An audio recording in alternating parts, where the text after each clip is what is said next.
Daily manspreading. I'd like to respond to Kristen Schall's piece on Wednesday's The Daily Show. I never saw spreading as a gendered issue until the recent controversy. Most of us could probably say the same. With feminism, however, every damn thing is about sex. I personally have extremely timid body language. I'm more of a slouch and look at the floor kind of guy.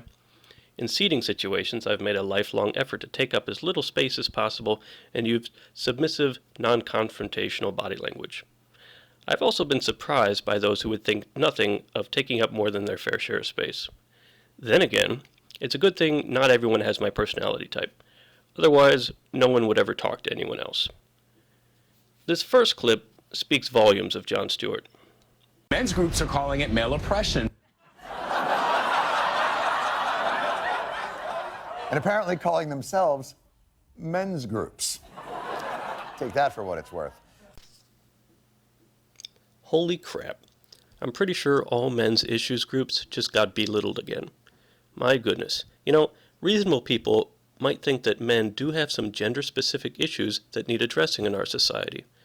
Any such reasonable person would be exercising at least a modicum of critical thinking rather than thinking only in terms of groups. If you're a feminist, though, all humans have to be put into neat little categories and are then assigned a level of privilege based on which groups they belong to. Men are automatically more privileged than women, white than black, cis than trans, etc. Back in reality, there are 1,000 pros and cons to everything. We might have to be less intellectually lazy and look at issues one at a time. I need to mention that any men's rights activist who has referred to the anti-manspreading campaign as male oppression has just shot us all in the foot.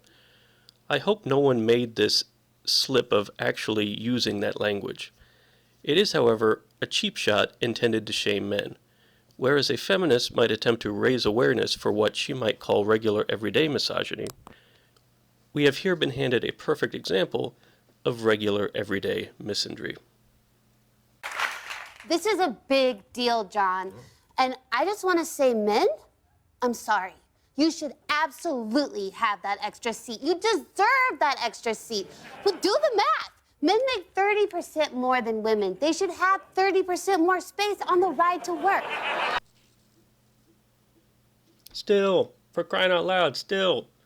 The wage gap myth is like Bowser at 200%. It still just won't die. How many times do I have to knock you off the level? Seriously. Here we see the wage gap myth being brought up despite it having no relevance whatsoever. Then again, to be fair, if it were the least bit valid, then it would make a wonderful argument in favor of the existence of the systematic oppression of women. It's not, Kristen, this is not even what it's about.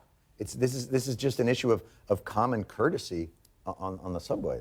Oh, no, John. You've been so brainwashed by this feminized world, you can't even see everything that men have lost. You used to run companies by yourself. You used to run countries by yourself. You used to do everything, just you dudes. And if a woman showed up, you got to call her sugar tits with no consequences. You give her a seat in the typewriter pool with all the other sugar titses.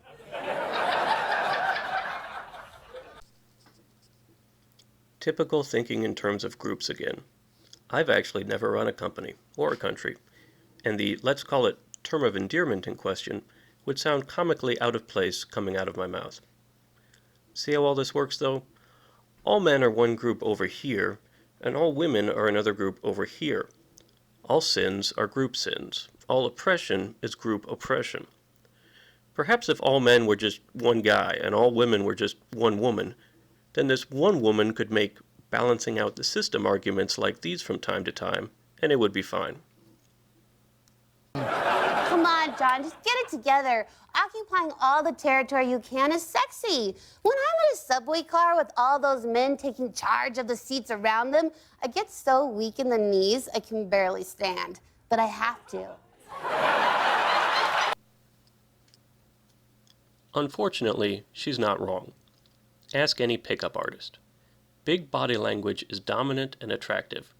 We timid, squirrely types tend to attract less female attention.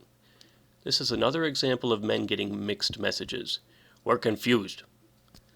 Comedy Central gets itself into dangerous territory on gender issues. I think my last video had something to say about that, but who remembers? The vibe from the comments section leans slightly in favor of respecting men. Here was the top comment at the time of my viewing. Back off my ballroom. This God Emperor gentleman also seems to have some strong feelings on the subject. Anyway, good to see you again, Kristen. I can't wait till next time.